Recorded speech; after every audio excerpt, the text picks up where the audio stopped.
Hello, Miss Taguig City. Good luck. Here, Maraming salamat po.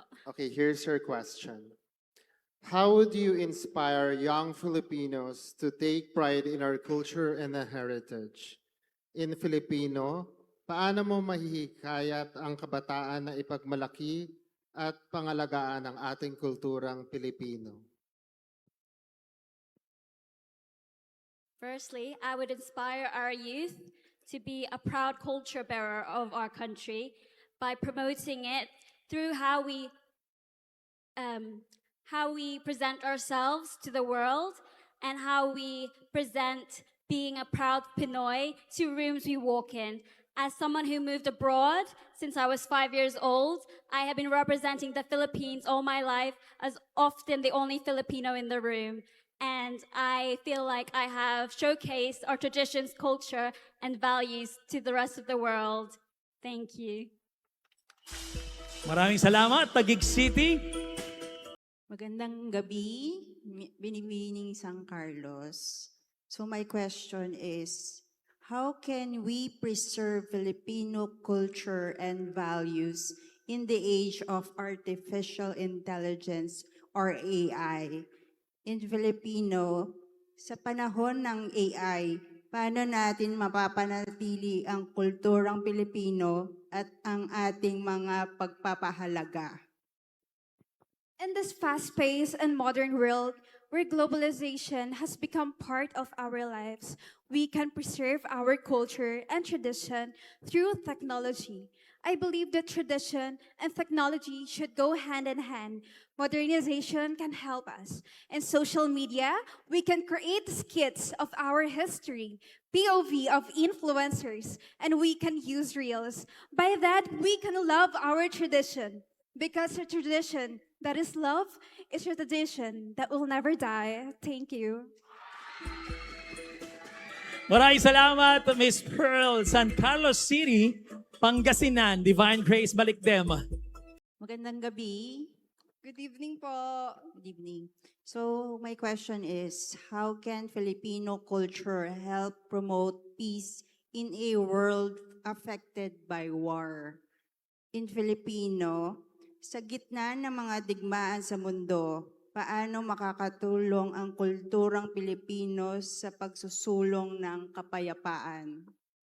Thank you, ma'am. I do believe that us Filipinos have different kinds of values that we embody, and we can use that value to create peace and harmony in our society. And I do believe that let us cultivate that potential of our values in order to create a more progressive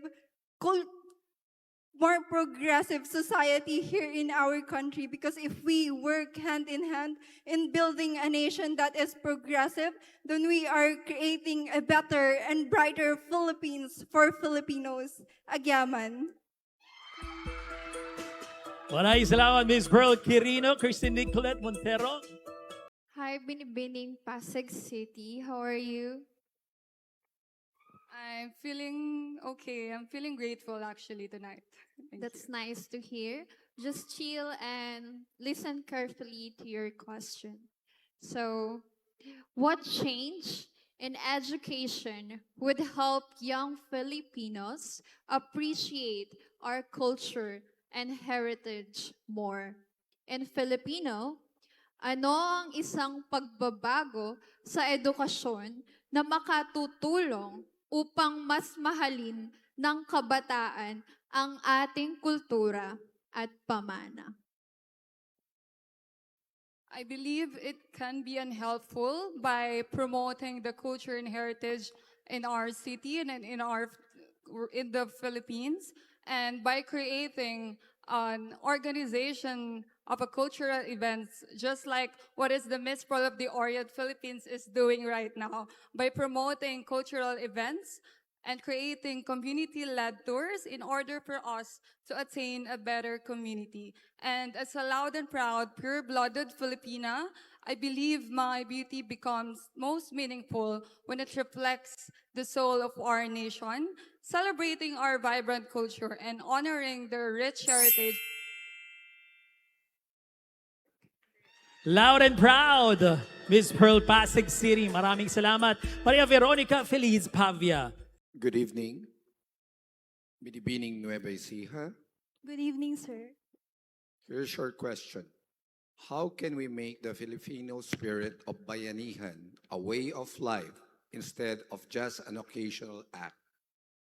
In Filipino, paano natin magagawa na ang bayanihan ay magiging paraan ng pamumuhay at hindi lamang isang simpleng gawain? The Filipino value of bayanihan has helped us in ways in which it collectively raises our voices in order to resolve specific relevant issues in our country, and it improves our way of life because we use it to our advantage to lift one another, to help one another instead of bringing each other down. Because our Filipino values, this is an example that our roots doesn't hold us back. It serves as a strength to keep looking backwards to our history, to our past. And so as a provinciana myself, I stand as a leader that empowers the youth to further promote these values and principles. Thank you. Bayanihan, Miss Pearl Nueva Ecija. Daniel Ira Kahukom. Good evening, Miss Santa Josefa Agusan del Sur. Maayong gabi po and maayong gabi sa tanan. Thank you. Are you ready for your question? I was born ready. All right, here's your question. How can Filipino values help build a safer and more responsible online community?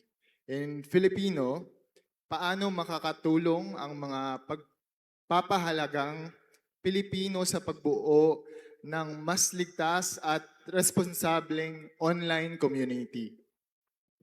Due to the different technological advancements, we have seen that social media or the space in social media has been very harmful.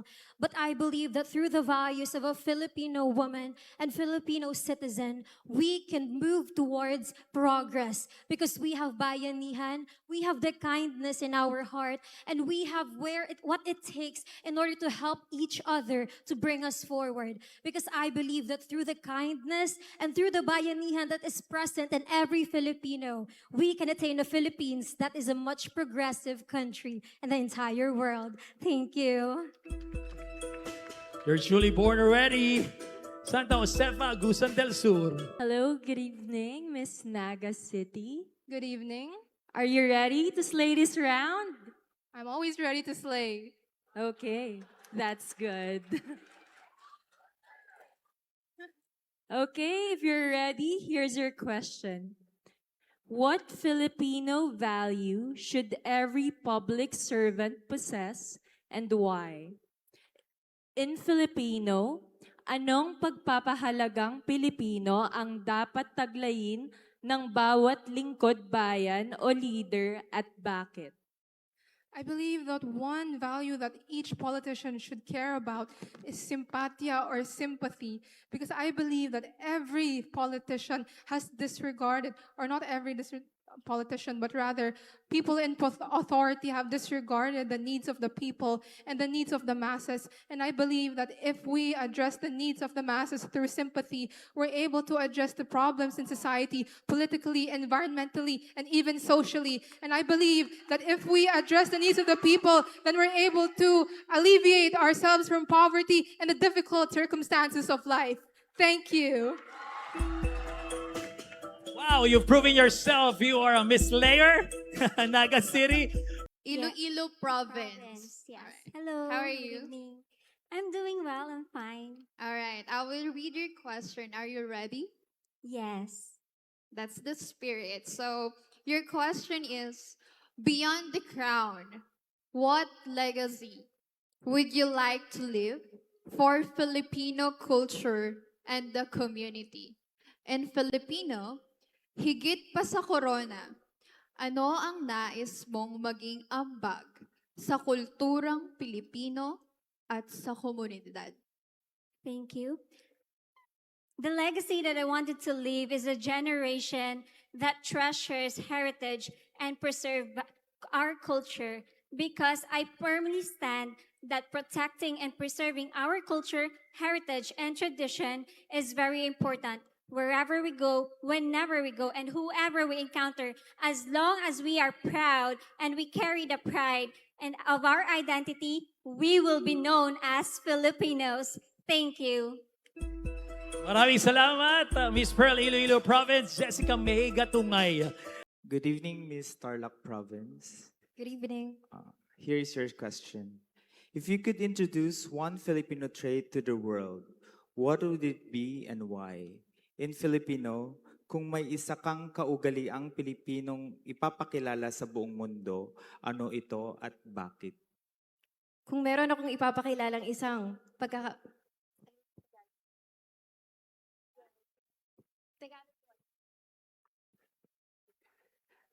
Ulitin ko sa Filipino. Kung may isang kaugaliang Pilipino kang ipapakilala sa buong mundo, ano ito at bakit? Kung meron akong ipapakilalang isang ugali sa buong mundo, yun ang pagmamahal ng isang Pilipino. Pag tayo ay pumunta sa ibang bansa, tayo ay may nakikilala pa ring mga Pilipino. At ang nakakatuwa dito, dahil kahit hindi natin sila kilala, nandun ang pagmamahal, ang pag-iinit ng pagtulong ng ibang tao, kahit hindi natin sila kilala. Dahil kapag tayo ay bumisita sa Pilipinas, hindi tayo basta bumibisita lamang dito dahil sa mga nakikita natin. Pumupunta tayo at nananatili tayo sa Pilipinas dahil sa pagmamahal na pinapakita ng isang Pilipino. Kaya yun ang aking ipapakita, ang ugali at pagmamahal ng bilang isang Pilipino. Maraming salamat. Right on the spot, Tarlac Province, Mary Alma de la Cruz. Hi, candidate number 10. Hello po. Here is your question. How can we teach the younger generation to embrace diversity and reject discrimination? In Filipino, paano natin maituturo sa kabataan ang paggalang sa pagkakaiba-iba at pag-iwas sa diskriminasyon? Thank you. I believe that we should let the children and the younger generations know that the world only turns because everyone is inside it. As a half British and half Filipina young girl in the UK, I always had discrimination against me because I wasn't enough for the UK. But what I told them was that I made sure to let everyone know I'm a proud Filipina.